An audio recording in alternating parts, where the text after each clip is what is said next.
Co-powered by Techno।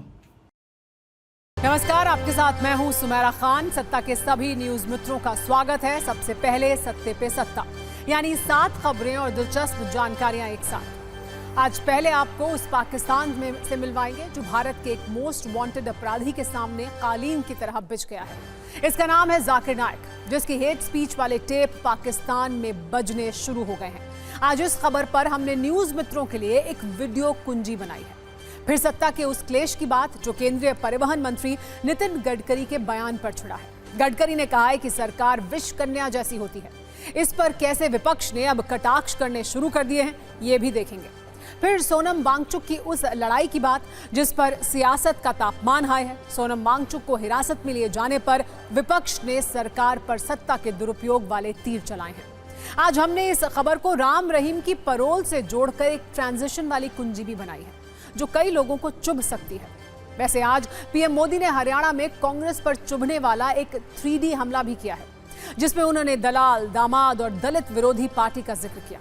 PM ने कहा कि कांग्रेस को अब ठगी करने की लत लग गई है और उसकी राजनीति सिर्फ झूठ तक सीमित है।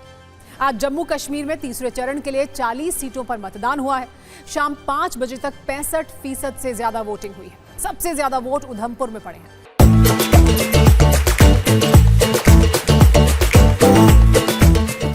जबकि सबसे कम मतदान बारामूला में हुआ है। इसके बाद एक विस्फोटक वीडियो कुंजी लेबनान में इजराइल के उस ग्राउंड ऑपरेशन पर जो 18 साल के बाद शुरू हुआ है। हसन नसरल्लाह को मिट्टी में मिलाने के बाद अब इजरायली सेना कैसे लेबनान में घुसकर हिजबुल्लाह के अड्डों को तबाह कर रही है, ये भी देखिएगा। और आज कानपुर में न्यूज मित्रों के लिए एक शुभ समाचार भी आया है, जहां टीम इंडिया ने टेस्ट मैच को T20 स्टाइल में जीत लिया। भारत ने सिर्फ 2 दिन के खेल में ही बांग्लादेश को 7 विकेट से हरा दिया। होम ग्राउंड पर भारत की 18वीं टेस्ट सीरीज जीत है। सत्ता की खबरों का मेन्यू कार्ड वैसे तो आज कई बड़ी खबरों से भरा है, लेकिन आज हम शो की शुरुआत उस पाकिस्तान की खबर से करने जा रहे हैं जो भारत के एक मोस्ट वांटेड अपराधी के स्वागत में कालीन की तरह बिछ गया। वैसे तो इस मुल्क में हमेशा प्रतियोगिता चलती है कि उसकी इकोनॉमी ज्यादा गिरेगी या पाकिस्तानी सत्ता में बैठे लोगों की नीति और नियत, लेकिन इस रेस में एक बार फिर शहबाज की सत्ता जीत गई है और इसका सबूत है जाकिर नाइक, जिसके स्वागत के लिए पाकिस्तान में लंबी लंबी लाइनें लगी हैं और बड़े बड़े लोग हेट स्पीच के इस उस्ताद से मिलने के लिए बेसब्री से इंतजार कर रहे हैं और जाकिर नाइक से को देखकर बहुत खुश भी हो रहे हैं। करीब 4,500 किलोमीटर के सफर के बाद नफरत फैलाने वाला खलनायक मलेशिया से पाकिस्तान के इस्लामाबाद आ चुका है।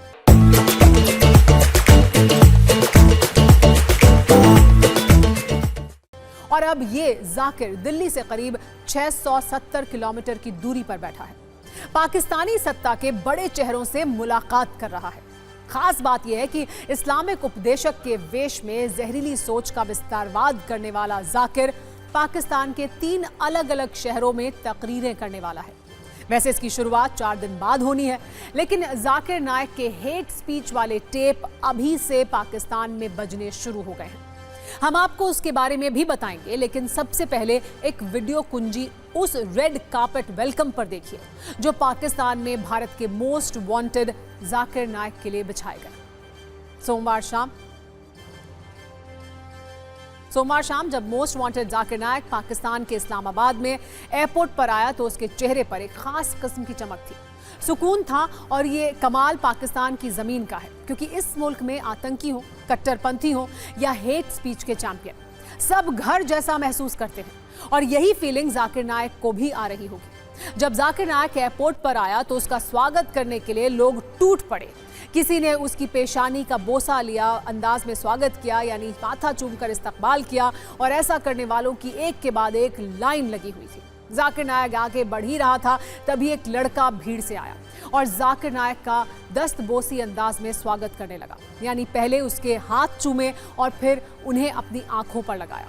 इसके बाद कुछ लोग ऐसे भी थे जिनके बीच जहर फैलाने वाले इस इस्लामिक उपदेशक को गले लगाने की होड़ मची हुई थी। लोग आगे बढ़कर जाकिर नाइक को अपने गले से लगा रहे थे, उसका स्वागत कर रहे थे। कुछ लोगों ने जाकिर नाइक के साथ हाथ भी मिलाया और यकीन मानिए ये सब देखकर जाकिर नाइक सोच रहा होगा कि मलेशिया के बाद पाकिस्तान ही उसका सबसे महफूज ठिकाना हो सकता है, जहां भारत के मोस्ट वांटेड अपराधी को इतना सम्मान मिल सकता हो। जाकिर नाइक के फैंस सिर्फ बड़े ही नहीं दिखे, बल्कि इस भीड़ में कुछ बच्चे भी थे जिन्होंने आगे बढ़कर जाकिर नाइक को गुलदस्ता पकड़ाया। और इसके बाद जब जाकिर कार में बैठकर जाने लगा तो अपने नफरत वाले शब्दकोश से जहरीले बयानों की बारिश करने वाले जाकिर पर गुलाब के फूल बरसाए गए। और सोचिए, ये सब उस जाकिर के लिए जिसके नाम के आगे भारतीय कानून की डिक्शनरी में बोल्ड और कैपिटल लेटर्स में मोस्ट वांटेड लिखा है। लेकिन पाकिस्तान के लिए वो एक माननीय है। हालांकि खुद पाकिस्तान के लोगों में इसे लेकर कितना गुस्सा है ये भी देखिएगा। लेकिन पहले जाकिर नाइक के उन हेट टेप्स के बारे में आपको बताते हैं जो पाकिस्तान में बजने शुरू हो गए हैं।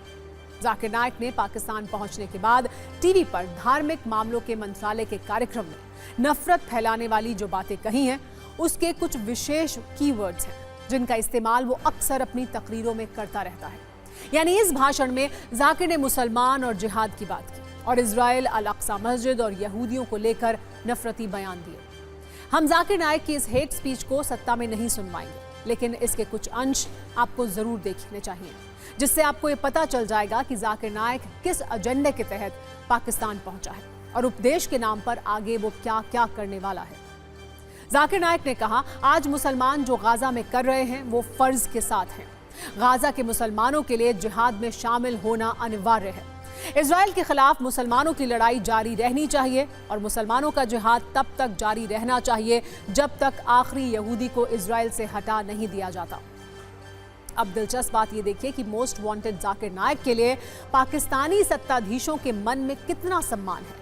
उससे मुलाकात करने के लिए बड़े बड़े लोग लाइन लगाकर खड़े हैं और जाकिर नाइक उन लोगों के साथ खुलकर फोटो सेशन करवा रहा है, क्योंकि उसे पता है यहां वो पूरी तरह सुरक्षित है। जाकिर नाइक पाकिस्तानी असेंबली के स्पीकर से मुलाकात करने के बाद उप प्रधानमंत्री और विदेश मंत्री इशाक डार से मुलाकात कर चुका है और जाकिर से मिलने वालों की ये वेटिंग लिस्ट बहुत लंबी है। इसमें खुद पाकिस्तान के प्रधानमंत्री और राष्ट्रपति का नाम भी शामिल है। अपने इस दौरे में जहरीले बयानों वाला जाकिर पीएम शहबाज शरीफ से मिलने वाला है। इसके बाद वो पाकिस्तान के राष्ट्रपति आसिफ अली जरदारी से भी मुलाकात करेगा। खुद सेना प्रमुख असीम मुनीर भी जाकिर नाइक से मिलेंगे। ये सब सुनकर आपको ये लग रहा होगा जैसे अमेरिका या किसी मुल्क का राष्ट्राध्यक्ष पाकिस्तान पहुंचा हो, लेकिन सच ये है कि पाकिस्तान में इतना जोश एक अपराधी से मिलने के लिए है जिसके भाषण करीब 6 देशों में बैन हैं। जाकिर नाइक से पीएम और राष्ट्रपति ही नहीं, अलग अलग प्रांतों के सीएम भी मिलेंगे और मरियम नवाज शरीफ के साथ साथ बलूचिस्तान के मुख्यमंत्री सरफराज बुगटी और सिंध प्रांत के मुख्यमंत्री मुराद अली शाह का नाम भी इस फहरिस्त में शामिल है। ये सब कुछ देखने के बाद कहा जा रहा है कि एक मोस्ट वांटेड के लिए पाकिस्तान जिस तरह बिछ गया है, इससे उसकी नीति और नियत का अंदाजा लगाया जा सकता है।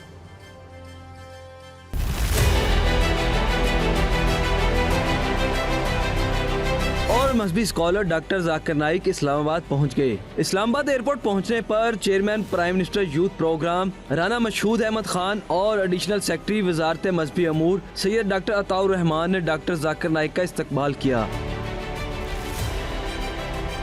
अरूफ मुबल्लिग और मजहबी स्कॉलर डॉक्टर जाकिर नाइक इस्लामाबाद, कराची और लाहौर में अवामी इज्तिमात से खिताब करेंगे।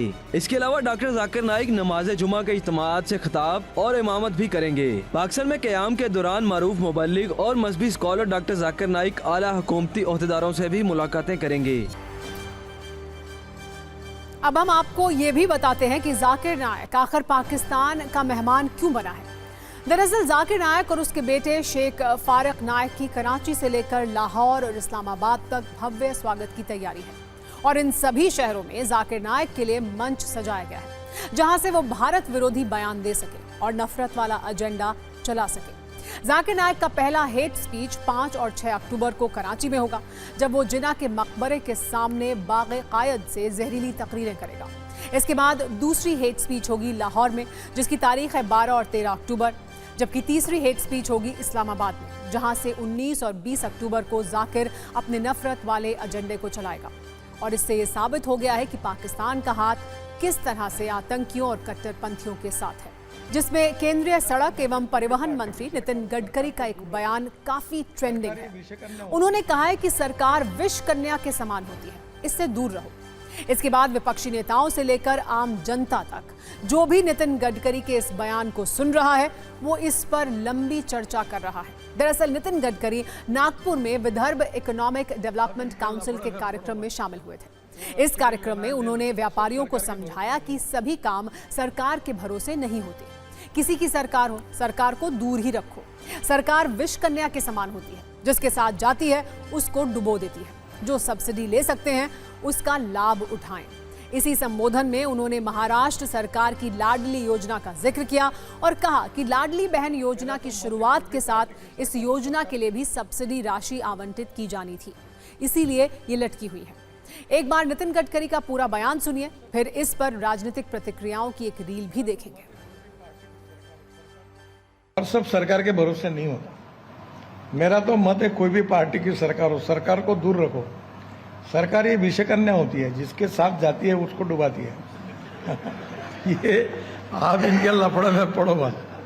जो सब्सिडी लेना है ले लो, पर ये कोई कब मिलेगी, कुछ मिलेगी, कोई भरोसा नहीं होता। अभी मेरे लड़के ने मुझे परसों हमको 450 करोड़ सब्सिडी मिली है और पैसे जमा है टैक्स के, तो बोले कब मिलेगी।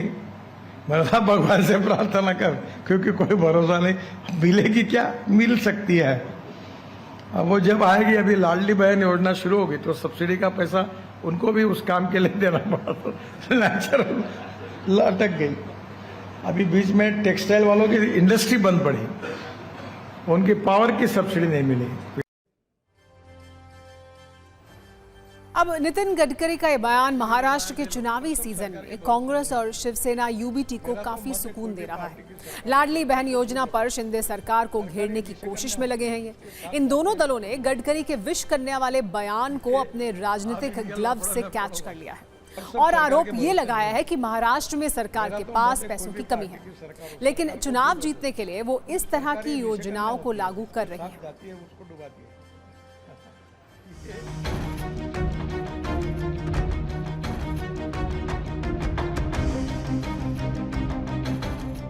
सरकार ये विषय कन्या होती है, जिसके साथ जाती है उसको डुबाती है। आप ये मोदी जी को बात करिए, अमित शाह जी को कहिए, ये जहर है ना, ये जहर आप जनता को पिला रहे हैं। लाडली बहन योजना है, ये फ्रॉड है। ये हमने कही थे, ये मोदी जी कहते। इस प्रकार की जो योजनाएं होती है, ये लूटमार की योजना है, भ्रष्टाचार की योजना है।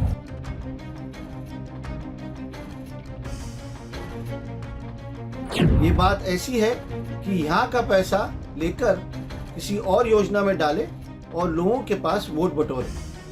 कहीं ना कहीं ये सिद्ध हो रहा है कि ये जो सरकार है सिर्फ लोगों को उल्लू बना रही है। सरकार का पैसा अपने चुनाव के लिए इस्तेमाल कर रही है ताकि लोगों को रिझाए और आगे जाकर इनसे वोट ले। कहना क्या चाहते हैं, वास्तुस्थिति हम लोगों के सामने लाना चाहते हैं कि महाराष्ट्र में जो लाडली बहन के नाम से जो सरकार महिलाओं को गुमराह करना चाहती है, उसकी वास्तविकता हम लोगों के सामने रखना चाहते हैं। दरअसल नितिन गडकरी अपनी साफ गोई और बेबाकी के लिए जाने जाते हैं। वो अपनी बात को काफी प्रमुखता से रखते रहे हैं, लेकिन राजनीति में कई बार बयान जहां पहुंचने चाहिए वहां तो नहीं पहुंचते, लेकिन जहां नहीं पहुंचने चाहिए वहां जरूर पहुंच जाते हैं। यानी व्यापारियों ने नितिन गडकरी के बयान को ध्यान से सुना या नहीं, ये तो पता नहीं है, लेकिन विपक्ष ने विष कन्या वाले इस बयान को काफी ध्यान से सुना है और चुनावी सीजन में इसका इस्तेमाल भी बड़े पैमाने पर होने वाला है। वैसे यहाँ तो नितिन गडकरी राजनीतिक विषकन्या का जिक्र कर रहे हैं, लेकिन देश की राजनीति में विषकन्या जैसा शब्द नया नहीं है, पहले भी इसका इस्तेमाल होता रहा है। ऐसे में आज आपको बताते हैं कि इतिहास के पन्नों में विषकन्या किस तरह दर्ज है और इसके मायने दरअसल क्या है। चाणक्य ने अपने नीति ग्रंथ अर्थशास्त्र में राष्ट्र की रक्षा के लिए गुप्त रहने वाले एक विशाल खुफिया संगठन का वर्णन किया है। शत्रु का नाश करने के लिए विषकन्या, गणिका और जहर सहित कई उपायों का विधान है और शत्रु को मिटाने के लिए बड़े खर्च को भी राष्ट्र नीति के अनुकूल घोषित किया गया है। अर्थशास्त्र के 9वें अधिकरण में मंत्र युद्ध का जिक्र है। मंत्र युद्ध का मतलब है बिना शस्त्र के प्रयोग किए हुए युद्ध करना। शत्रु को हराना। मंत्र युद्ध में विष कन्याओं को शत्रु पक्ष में भेजा जाता था। वहां सेनापति और दूसरे अधिकारियों से सारे राज हासिल करके विष कन्याएं उन्हें अपने विष से मार देती थी।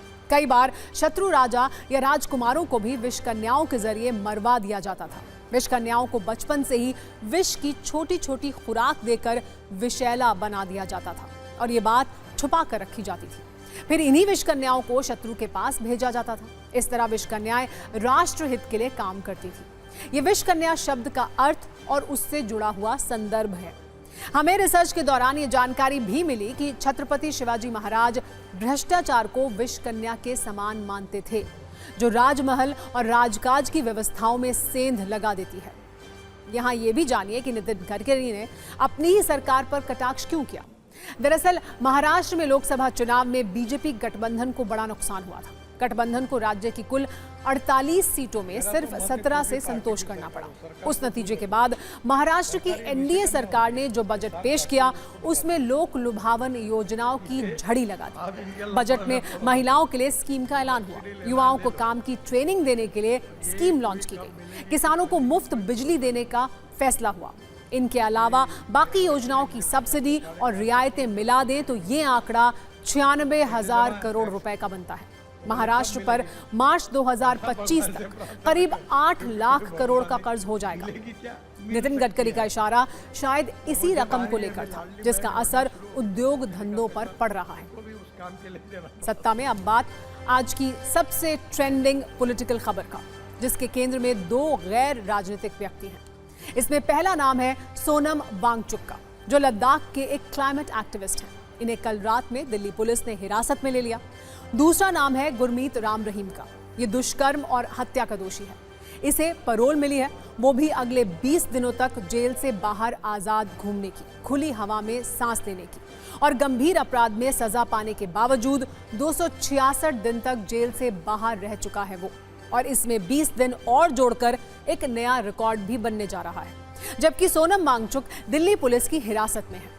एक क्लाइमेट एक्टिविस्ट का हिरासत में होना और रेप हत्या के एक दोषी का पैरोल पर जेल से बाहर रहना, इस विरोधाभास पर कई आरोप हैं और महत्वपूर्ण सवाल भी हैं। वैसे तो इन दोनों घटनाओं का एक दूसरे से कोई संबंध नहीं है, लेकिन संयोग से 24 घंटे के अंदर ये दोनों बातें हुई हैं। इसीलिए सरकार पर विपक्ष के हमले का ग्राफ काफी तेजी से बढ़ा है। कांग्रेस समेत विपक्षी दल सरकार और दिल्ली पुलिस पर काफी आक्रामक हैं और अब सरकार से तीखे सवाल पूछे जा रहे हैं। इन दोनों खबरों पर हमने सत्ता की एक कुंजी तैयार की है, जिसमें पहले ये समझेंगे कि लद्दाख के सामाजिक कार्यकर्ता सोनम वांगचुक को हिरासत में क्यों लिया गया, ये पूरा मामला क्या है। दरअसल अनुच्छेद 370 खत्म होने के बाद से लद्दाख केंद्र शासित प्रदेश है। सोनम वांगचुक लद्दाख को पूर्ण राज्य का दर्जा देने और उसे संविधान की 6ठी अनुसूची में शामिल करने की मांग कर रहे हैं। इसी मांग को लेकर उन्होंने 1 सितंबर से दिल्ली की पैदल यात्रा शुरू की है। कल सोनम वांगचुक सिंघू बॉर्डर पहुंचे। उनके साथ करीब 150 प्रदर्शनकारी थे। दिल्ली में प्रवेश करने के बाद दिल्ली पुलिस ने उन्हें और उनके साथियों को हिरासत में ले लिया। अब इसी मुद्दे पर राजनीति हो रही है। कांग्रेस, आम आदमी पार्टी समेत करीब सभी विपक्षी दल सरकार पर सवाल उठा रहे हैं। कांग्रेस नेता राहुल गांधी ने कहा है कि सोनम वांगचुक और सैकड़ों लद्दाखियों को हिरासत में लेना स्वीकार नहीं किया जा सकता। कांग्रेस महासचिव प्रियंका गांधी ने कहा है कि प्रचार तंत्र में दुनिया के सबसे ताकतवर प्रधानमंत्री लोकतंत्र में इतने कमजोर हैं कि चंद पैदल यात्रियों से वो डर गए। जबकि दिल्ली की सीएम आतिशी ने पूछा है कि क्या लद्दाख के लिए लोकतांत्रिक अधिकार मांगना गलत है?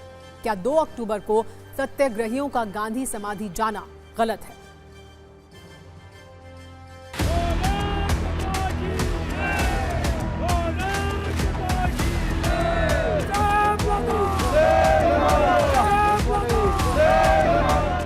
पद यात्रा है उसको वो नहीं होने देना चाहते हैं। हालांकि ये बिल्कुल पीसफुल था, इस पे रोकने की पूरी कोशिश की जा रही है और उसके बाद हमें डिटेन किया जाएगा, अरेस्ट किया जाएगा, कहाँ ले जाएंगे कुछ पता नहीं है। तो ये मैं वीडियो अभी आपके लिए बना के रख रहा हूँ।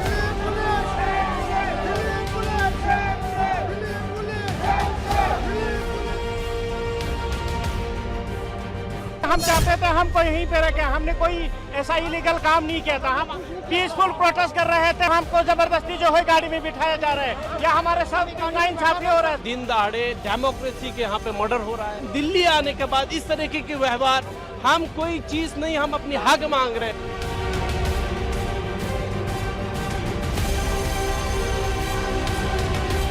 भारतीय जनता पार्टी की तानाशाही है। हम सोनम वांगचुक जी का पूरा समर्थन करते हैं। लद्दाख में एलजी राज खत्म होना चाहिए और उसी तरह दिल्ली में भी ये एलजी राज खत्म होना चाहिए। You cannot detain the people unnecessarily without any reason. They are only holding peaceful demonstration. This is what I want to say.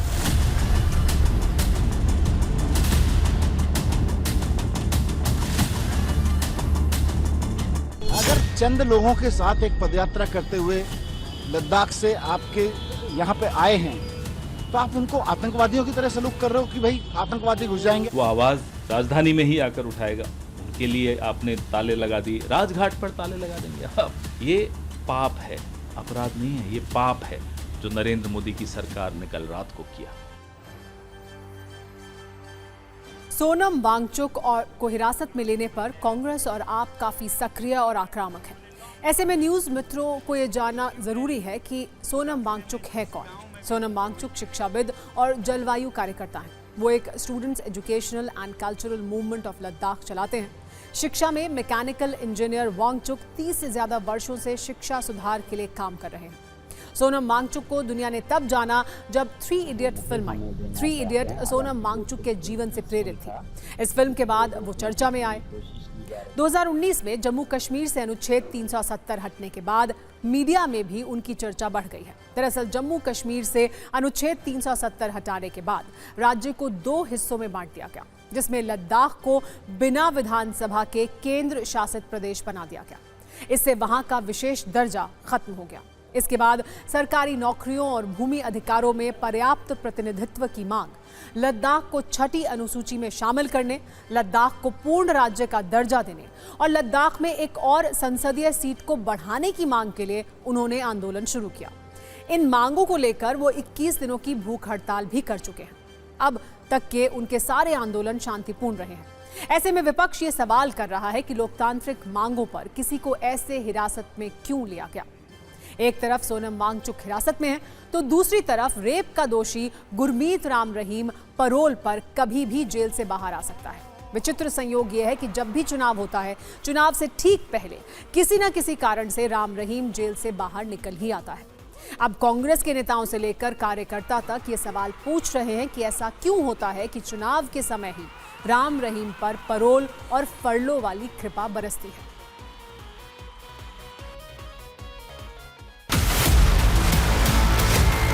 इस समय चुनाव जब वहाँ पे 5 तारीख को है और आप उनको 3-4 दिन पहले छोड़ लें परोल, तो निश्चित रूप से ये घबराहट आपकी दिखाती है, आपकी निराशा दिखाती है।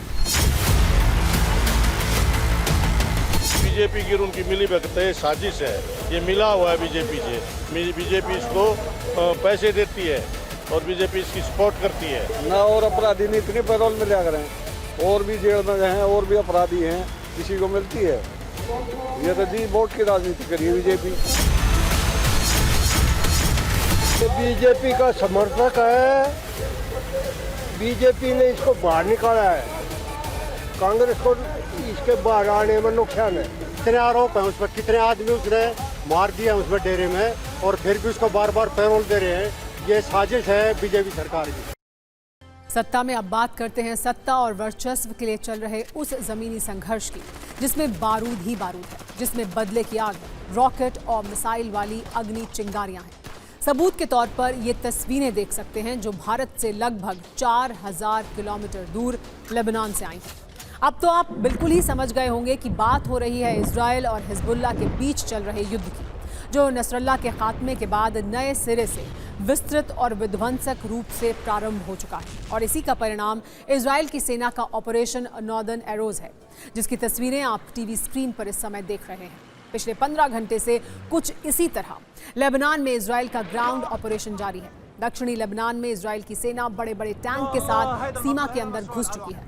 इन इलाकों में हिजबुल्लाह के ठिकानों को चुन चुनकर नष्ट किया जा रहा है। दक्षिणी लेबनान में सीमा के पास के गांवों में लिमिटेड ग्राउंड ऑपरेशन शुरू किया गया है। ग्राउंड ऑपरेशन के बाद ताबड़तोड़ हमले भी किए गए हैं। वैसे तो इजराइल और हिजबुल्लाह की ये लड़ाई उस वक्त चल रही है जब हमास ने इजराइल पर अटैक किया था।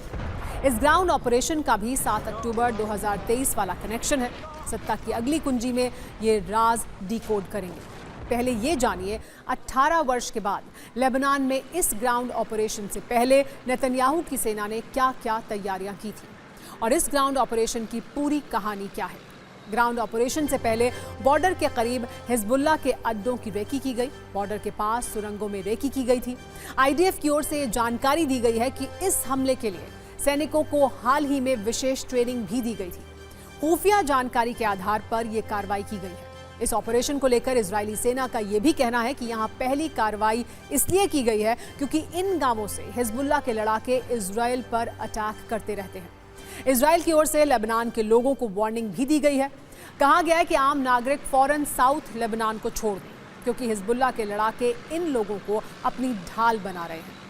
वैसे आपको ये भी बता दें कि इस संघर्ष के बाद 1 लाख लेबनानी नागरिक अपनी जान बचाने के डर से सीरिया भाग चुके हैं। इससे पहले 2006 में इजराइल की सेना लेबनान की सीमा में घुसकर हिजबुल्लाह के ठिकानों पर कार्रवाई कर चुकी है। आपको बता दें कि उस वक्त दोनों के बीच 33 दिनों तक भीषण युद्ध हुआ था। 1100 से ज्यादा लेबनानी मारे गए थे जबकि इजराइल के 165 लोगों की मौत हुई थी। अब नसरुल्लाह के मारे जाने के बाद जब हिजबुल्लाह ने हमले तेज किए, जब इजराइल की सेना आसमान और जमीन दोनों तरफ से हिजबुल्लाह के ठिकानों को बर्बाद कर रही है, इस बीच दावा यह भी है कि अपने चीफ की मौत के बाद हिजबुल्लाह इजराइल पर बड़े हमले की साजिश रच रहा था। नॉर्थ इजराइल पर 7 अक्टूबर जैसे हमले का प्लान था। आईडीएफ का दावा है कि इजराइल में महिलाओं और बच्चों पर अटैक की प्लानिंग थी। ये दावा किसी और ने नहीं बल्कि आईडीएफ के प्रवक्ता डेनियल हगारी ने किया है। आपको बताते हैं इजराइल और हिजबुल्लाह की ये जंग कैसे हर दिन बड़ी होती जा रही है। एक तरफ इजराइल की मिसाइलें हैं, वहीं दूसरी तरफ हिजबुल्लाह की तरफ से दागे जाने वाले रॉकेट हैं, जिसने इजराइल की चिंता को बढ़ा दिया है। हिजबुल्लाह की ओर से दावा भी किया गया है कि उसने सेंट्रल इजराइल पर फादी 4 मिसाइलों से हमला किया है, जिसमें आईडीएफ के बेस को टारगेट बनाया गया। इजराइल के रक्षा मंत्री याओ गैलेंट ने कहा है कि वो इस लड़ाई में हर उस तरीके का इस्तेमाल करेंगे जिसकी जरूरत है। आप जानिए कैसे दोनों के बीच शब्द युद्ध भी जारी है। इजराइल की तरफ से कहा जा रहा है कि लेबनान में हिजबुल्लाह के ठिकानों को खत्म कर देंगे, जबकि हिजबुल्लाह के डेप्यूटी चीफ नईम कासिम ने कहा है कि जवाब देने के लिए हम भी तैयार हैं। इजराइल का कहना है कि हिजबुल्लाह 7 अक्टूबर की तरह इजराइल पर हमले की साजिश रच रहा है। वहीं हिजबुल्लाह ने भी कह दिया है कि ऐसे दावे गलत हैं और हम किसी भी संभावित हमले का सामना करेंगे। इजराइल का दावा है कि हिजबुल्लाह के ठिकानों पर चुन चुनकर हमले किए जा रहे हैं, जबकि हिजबुल्लाह के डेप्यूटी चीफ नईम कासिम ने कहा है कि इजराइल के हमले में आम नागरिकों की मौत हो रही है। इजराइल का कहना है कि अब हिजबुल्लाह कोई हिमाकत नहीं कर पाएगा। हिजबुल्लाह का सीधा जवाब है कि इजराइल अपने मकसद में कामयाब कभी नहीं हो पाएगा। हमलों के बीच लेबनान की सरकार ने आरोप लगाया है कि इजराइल और हिजबुल्लाह दुनिया भर से हो रही शांति की अपील को नजरअंदाज कर रहा है। इजराइल बेरूत में हवाई हमले कर रहा है, जिसमें सैकड़ों लोगों की मौत हो चुकी है और लाखों लोग विस्थापित हुए हैं।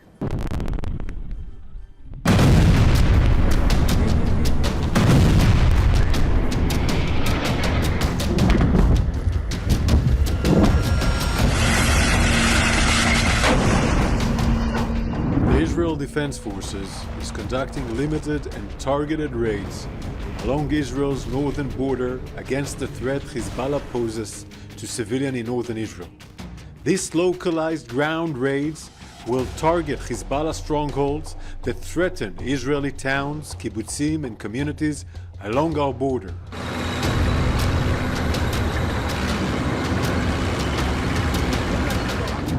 Hezbollah turned Lebanese villages next to Israeli villages into military bases, all ready for an attack on Israel.